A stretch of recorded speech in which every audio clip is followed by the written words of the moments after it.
سورۃ زخرف آیت نمبر 5۔ اعوذ باللہ من الشیطان الرجیم، بسم اللہ الرحمن الرحیم۔ افنضرب عنکم الذکر صفحا ان کنتم قوما مسرفین۔ وَكَمْ أَرْسَلْنَا مِن نَّبِيٍّ فِي الْأَوَّلِينَ وَمَا يَأْتِيهِم مِّن نَّبِيٍّ إِلَّا كَانُوا بِهِ يَسْتَهْزِئُونَ فَأَهْلَكْنَا أَشَدَّ مِنْهُم بَطْشًا وَمَضَىٰ مَثَلُ الْأَوَّلِينَ۔ صدق اللہ العظیم۔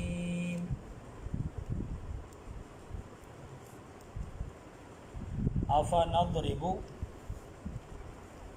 الف زبر آ کا معنی ہے کیا، فا کا معنی ہے پس یا بھلا، کیا بھلا، نضرب ہمارا بیان کرنا، عنکم تم سے، الذکر اس نصیحت یعنی قرآن کا، صفحاً کیا چھوٹ جائے گا، ان اس وجہ سے کہ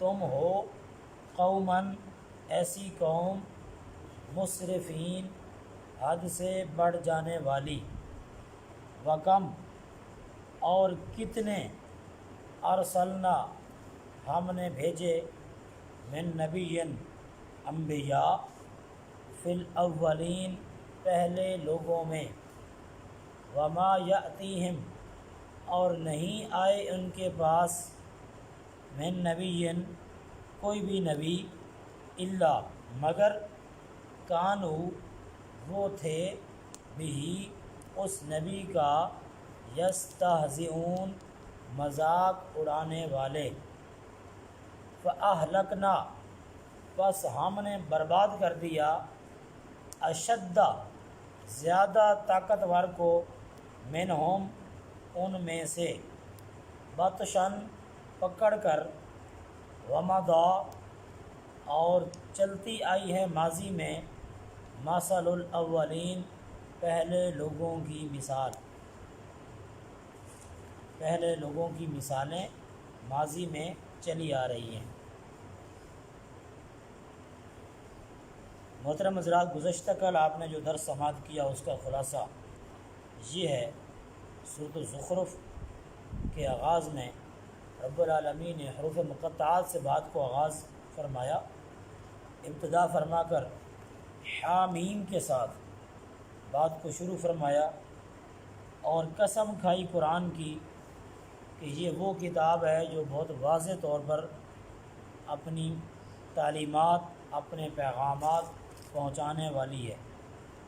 ہم نے اس قرآن کو بنایا ہے اس طرح کہ یہ بار بار پڑھی جائے، عربی زبان کے اندر ہے، تاکہ تمہیں سمجھنے میں آسانی ہو اور تم آسانی سے اس کتاب کو سمجھ سکو۔ اور بے شک یہ ایسی کتاب ہے جو ہمارے پاس لوح محفوظ کے اندر بھی موجود ہے، اور یہ کتاب بڑی بلند شان والی ہے اور حکمتوں سے بھری ہوئی ہے۔ آج کی جو یہ پہلی آیت ہے اس کو ذرا سمجھنے کی ضرورت ہے، تھوڑی سی توجہ آپ کی درکار ہے۔ جب قرآن نازل ہو رہا تھا تو مشرکین، منافقین اور کفار وہ یہ کوشش کرتے کہ کسی طریقے سے قرآن کا انکار ہو، قرآن کی تعلیمات کو روکا جائے، جو لوگ قرآن کو سن کر، پڑھ کر ایمان لا رہے ہیں ان کو قرآن سے دور کیا جائے۔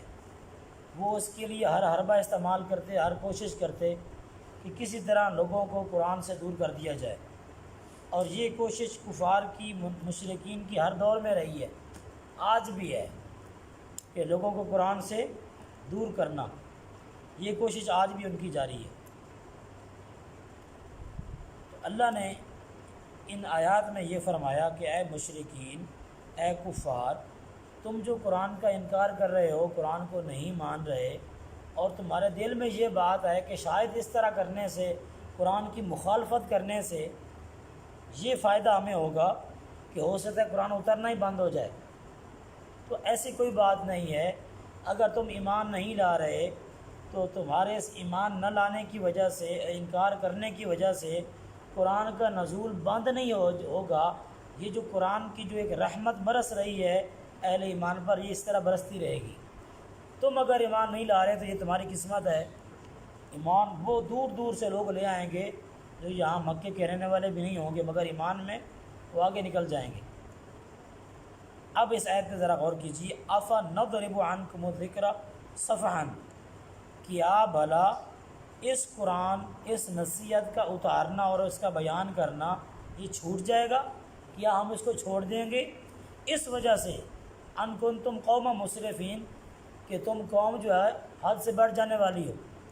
تم ایک ایسی قوم ہو کہ جو حد سے بڑھ رہی ہو، جو زیادتی پہ زیادتی کر رہی ہو، کیا اس وجہ سے اس قرآن کا اترنا موقوف ہو جائے گا؟ یہ سوالی انداز میں ہے، اور اس کا مفہوم یہ ہے کہ ایسا ممکن نہیں ہے، ایسا نہیں ہوگا کہ چند لوگ جو ایمان نہیں لا رہے اس وجہ سے ہم قرآن کا اتارنا ہی بند کر دیں۔ اگر ابو جہل ایمان نہیں لایا، اگر امیہ بن خلف ایمان نہیں لا رہا، ابو لہب ایمان نہیں لا رہا، تو کوئی بات نہیں، ہم ایران سے بلائیں گے، فارس سے سلمان رضی اللہ عنہ ایمان لے آئیں گے، صہیب روم سے آ جائیں گے ایمان لانے کے لیے، حبشہ سے چل کر بلال آ جائیں گے ایمان لانے کے لیے۔ اگر مکے کے لوگ ایمان نہیں لا رہے تو کوئی بات نہیں، پوری دنیا اللہ کی پڑی ہے، کائنات پڑی ہے، لوگ وہاں سے آئیں گے اور ایمان لائیں گے۔ تمہارے اس رویے کی وجہ سے قرآن کا اترنا موقوف نہیں ہو سکتا، قرآن نازل ہونا ہے۔ وَكَمْ أَرْسَلْنَا مِن نَبِيٍّ فِي الْأَوَّلِينَ، اور اے مشرکین، اے کفار، ذرا اس حقیقت پہ بھی نظر ڈالو کہ کتنے رسول ہم نے پہلے بھیج دیے ہیں، کتنے انبیاء تشریف لائے ہیں۔ یہ تو آخری امام ہے نا جو آپ کے پاس آئے ہیں، آخری رسول ہیں، امام الانبیاء آخری نبی اور رسول بن کے ہیں۔ ان سے پہلے 1.25 لاکھ انبیاء علیہ السلام تقریباً وہ تشریف لا چکے ہیں۔ ذرا غور کرو کہ جس قوم نے اپنے نبی کی مخالفت کی ہے اس کا انجام ہم نے کیا کیا ہے۔ ذرا یہ دیکھو کہ ہم نے ان کے ساتھ کیا سلوک کیا ہے۔ وَمَا يَأْتِيهِم مِّن نَبِيٍّ إِلَّا كَانُوا بِهِ يَسْتَهْزِئُونَ، جو نبی بھی جس قوم کے پاس آیا ہے ہر نبی کا مذاق اڑایا گیا ہے۔ یہ مذاق اڑانا جو ہے نا، نبیوں کا مذاق اڑانا، یہ قوم کے حق میں آخری سٹیپ ہوا کرتا ہے، یاد رکھیے، آخری سٹیپ ہے قوم کی ہلاکت، تباہی، بربادی کی۔ یہ آخری نشانی ہوتی ہے کہ جب وہ انبیاء کا مذاق اڑاتی ہے۔ اس سے پہلے وہ جو سلوک کرتی ہے اللہ اس کو گوارا کر لیتا ہے، ان کو ڈھیل دے دیتا ہے۔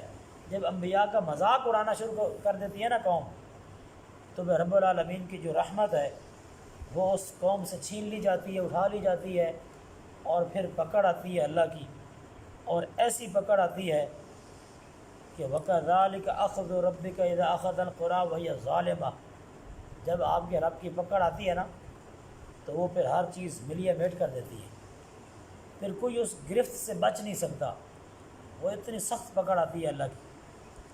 تو جو نبی بھی تشریف لایا قوم کے پاس، اس نبی کا مذاق اڑایا گیا ہے، اور لوگوں نے، امتوں نے پتہ ہے کیا کیا باتیں کی ہیں انبیاء کو۔ یقین جانیے بعض اوقات وہ الفاظ ہم زبان پہ نہیں لا سکتے جو قوم نے انبیاء سے وہ لفظ بولے ہیں۔ حضرت شعیب علیہ السلام کی قوم نے کیا کہا؟ اِنَّا لَنَرَاكَ فِي صَفَاحَةٍ، ہم آپ کو معاذ اللہ بے وقوف سمجھتے ہیں۔ اندازہ کریں کتنی یعنی وہ اخلاقی طور پر گری ہوئی قوم تھی کہ اس نیک ہستی کو وہ بے وقوف کہہ رہے ہیں جو ان کی سب سے بڑی خیر خواہ ہستی ہے، جو ان کی ویلفیئر چاہتی ہے، ان کو وہ کہہ رہے ہیں۔ نوح علیہ السلام کو قوم نے کیا کہا؟ انی لنراک فی ضلال مبین، ہم آپ کو کھلی گمراہی میں دیکھتے ہیں۔ اور نوح علیہ السلام نے کتنی کمال صبر سے جواب دیا، یہ نہیں کہا کہ جس طرح ہمیں کوئی بات کہے تو ہم تو اس کو گالیاں دینا شروع کر دیتے ہیں۔ نوح علیہ السلام سے اتنا فرمایا، یا قوم، اے میری قوم کے لوگوں، لیس بی ضلالہ، میرے اندر گمراہی نام کی کوئی چیز نہیں، میں تو تمہاری ہدایت چاہتا ہوں، تمہارا بھلا چاہتا ہوں۔ تو انبیاء علیہ السلام کو کتنی تکالیف پہنچائی گئی ہیں، زبان کے ذریعے سے کتنے زخم ان کے دل پر وہ کیے گئے ہیں، مگر اس کے باوجود انہوں نے صبر کا دامن نہیں چھوڑا اور قوم کے لیے دعائیں کی ہیں۔ فَأَهْلَكْنَا أَشَدَّ مِنْهُمْ بَطْشًا، اللہ فرماتا ہے کہ پھر ہم نے ہلاک کیا ہے جو ان میں سب سے زیادہ طاقتور تھا۔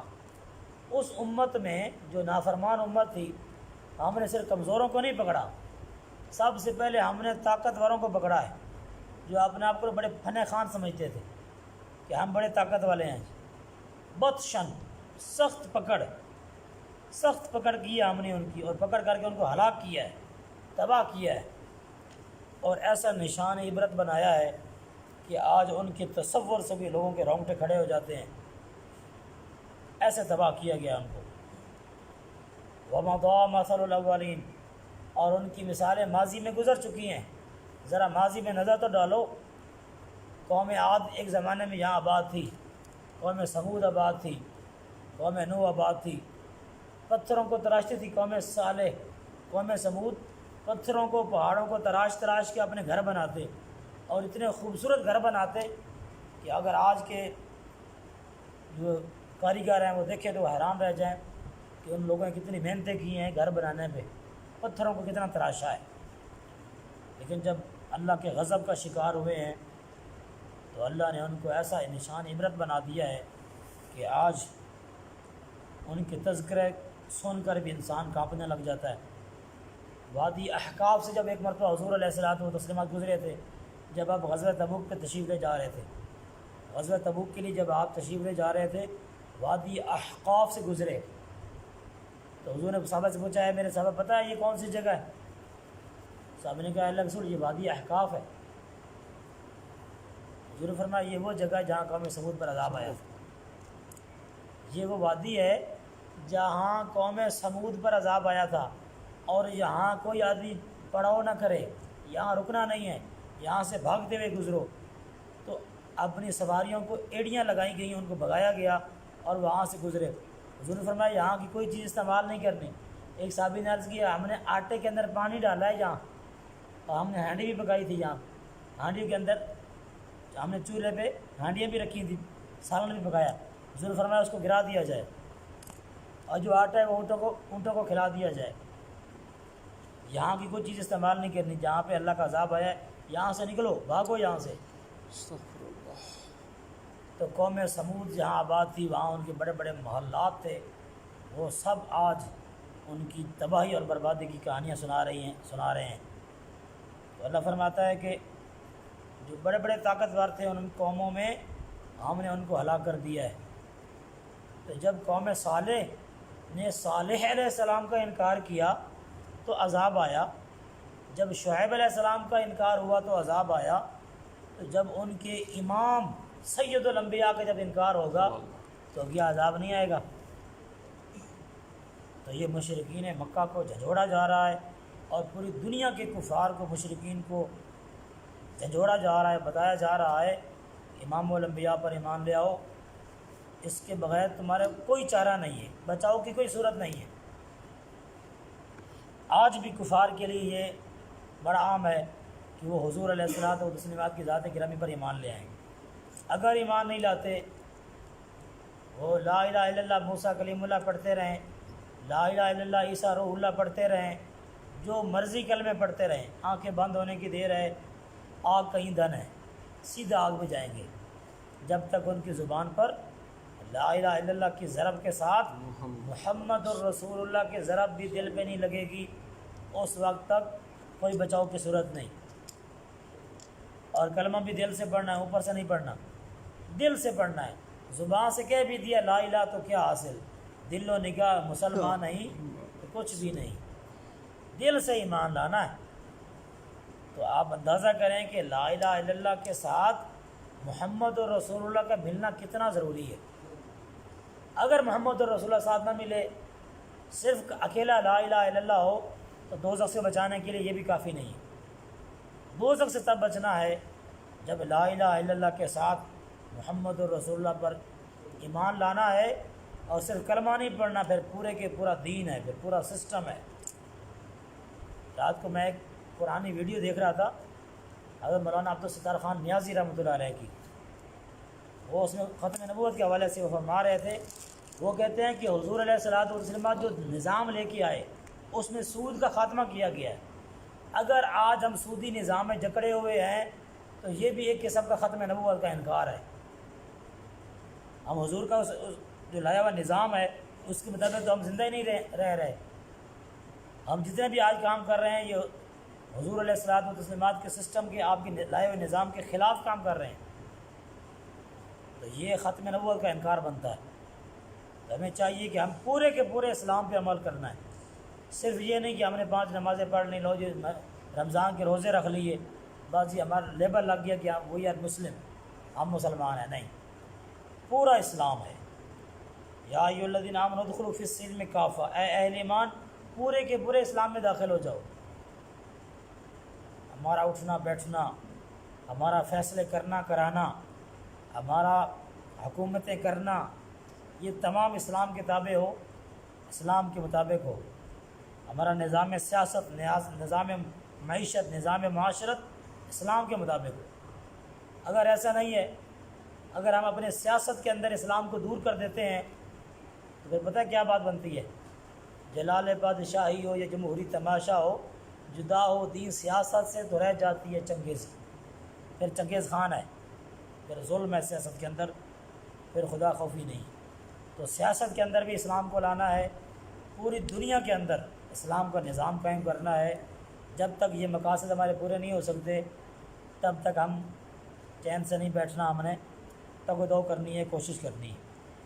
تو آج کے اس درس کا خلاصہ اور پیغام یہ ہے کہ پورے کے پورے دین میں داخل ہونا ہے، اور دین کے نفاذ کے لیے، دین کو فروغ کے لیے جہاں بھی کوشش ہو رہی ہو دین کو نافذ کرنے کے لیے اس کا حصہ بننا ہے اور وہاں اپنا کردار ادا کرنا ہے تاکہ لوگ دین کے مطابق زندگی گزار سکیں۔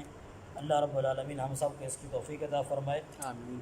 وآخر دعوانا الحمدللہ رب العالمین۔ اللہم صلی وسلم وبارک علی سیدنا حبیبنا و شفیعنا محمد وبارک وسلم۔ الہ العالمین ہم سب کا مل بیٹھنا، قرآن پاک پڑھنا، سننا، سیکھنا اپنی برگاہ میں قبول فرما۔